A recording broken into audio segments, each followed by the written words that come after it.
My name is Cynthia Freeman, and I work for NextIT, a company that develops intelligent virtual assistants, or chatbots, on behalf of other organizations.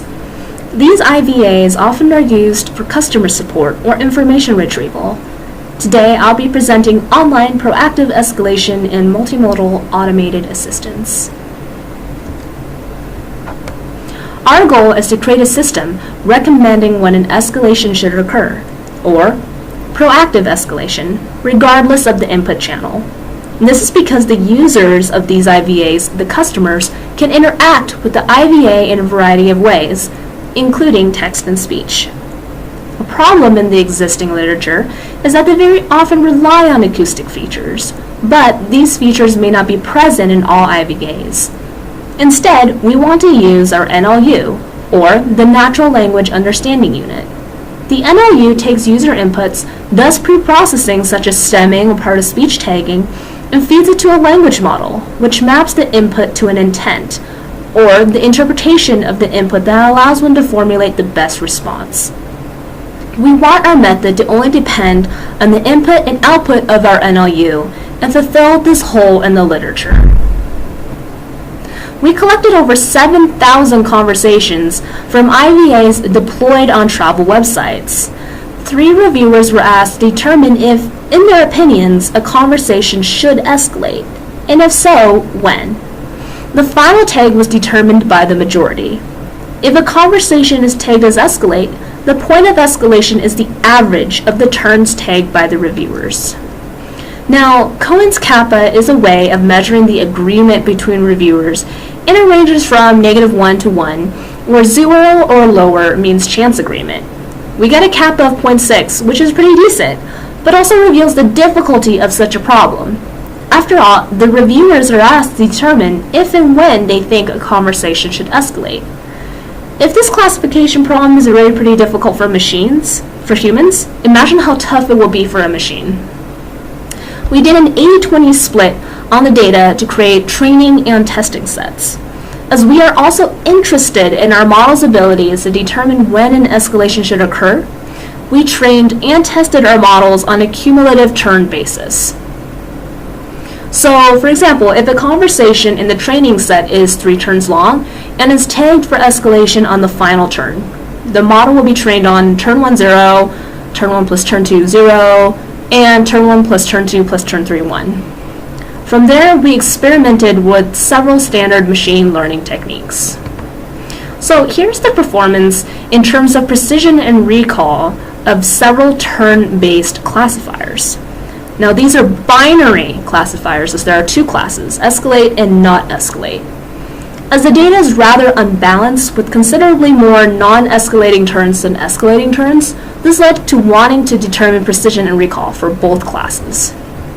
Now, in the existing literature, high accuracy was achieved using JREP, a propositional rule learner. Thus, we experimented with Weka's JREP. We pre-processed the conversation strings using Weka's string-to-word vector. We obtained 14 rules from the training set, but obtained mediocre precision recall on the test set. We also tried random forests, naive Bayes, KNNs, SVMs, RNNs, CNNs. But we were never really satisfied with the classifiers we tried in terms of both precision and recall.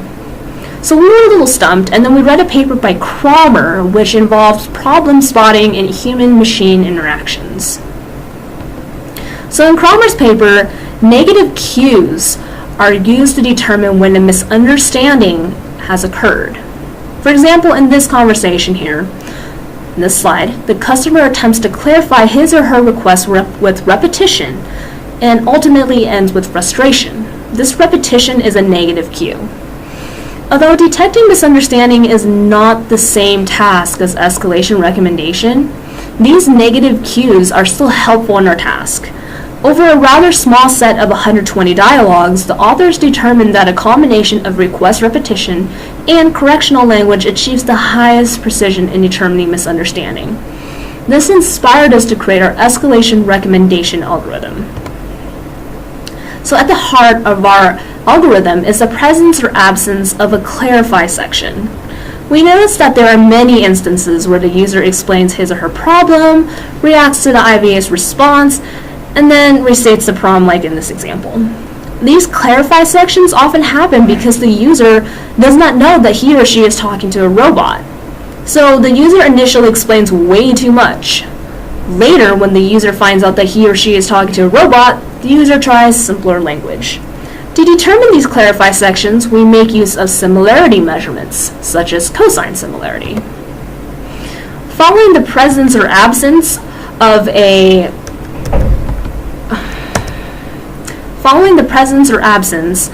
clarify section, we look for other features: user sentiment, repetition, correctional language, explicit escalation requests, and if an IDK intent is hit by the NLU. Now, some of these features are dependent on a kind of threshold that needs to be set. So for example, if the sentiment of a particular user input is below -0.7, then we consider that the conversation should have escalated. These were all tuned using the training set and grid search.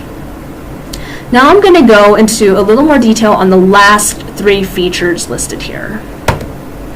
So when the IVA says something that the user is not looking for, the user may respond with correctional language like, "No, that's not what I meant." To detect such language, we use the set of 34 regular expressions. We also make use of the explicit escalation request classifier, whose details of training are in a paper identified on the bottom of this slide. So if a user says, "I want to talk to a human," this classifier will detect that. We make use of our NLU's output of IDK, or I don't know. An output intent of IDK occurs when the IVA cannot determine with high enough confidence to what the user means. This will cause the IVA to say something like, "I'm sorry, I didn't understand you. Try rewording your question." Now, let's compare this algorithm to the machine learning models. In addition to precision and recall, we also decided to compare the alignments of different models. So if a model chooses to escalate a conversation earlier than the tag turn, the model is aligned with the customer, as the customer will be escalated faster. If the model escalates the conversation later than the tag turn, the model is aligned with the company. We subtracted each model's predicted turn from the reviewer's turn and averaged this result. Thus, if an alignment is negative, the model prefers escalating early and favors the customer. If the alignment is positive, the company is favored. The CNN is more fair to both the customer and company, whereas the SVM tends to favor the customer and escalate earlier. The EA appears to be somewhat fair to both the customer and company, although there is a slight right skew. Now for precision and recall. Remember, this is turn level precision and recall for the 2 classes of escalate and not escalate. So as you can see here, the escalation algorithm, or EA, gets the highest precision in escalation, whereas the CNN gets the highest recall. Although CNN performance may increase if given more training data than we collected, it's important to realize that our EA has several advantages over the CNN. Now remember that the EA has several thresholds, such as the number of restatements, sentiment, so on and so forth. It takes time to tune these parameters. The CNN also needs time to train. The EA, however, requires less time for threshold tuning than CNN training, by about 4 to 6 times. This is important as this step will be required for every IVA deployed, and periodic retraining or retuning may be needed. The EA also needs considerably less training data for threshold tuning. We took random samples from the training data and used them to both train a CNN and tune the EA thresholds. We then measured their performance on the test set. The EA precision, which is those blue circles in that graph, remains stable as the training set decreases until more than 98% of training data is removed. Whereas the CNN precision, which is the red circles, it drops steadily, and around 9% performance actually becomes unpredictable. This also demonstrates that EA threshold tuning is not sensitive to overfitting. So many of the reviewed papers on escalation systems report only accuracy measurements instead of precision and recall.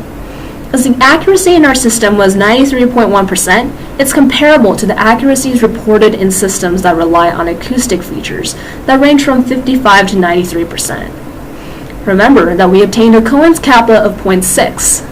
For a subjective task such as determining if and when a conversation should escalate, Our algorithm performs comparably or better than several standard machine learning techniques. It requires considerably less data and time for parameter tuning, and it's not dependent on acoustic features.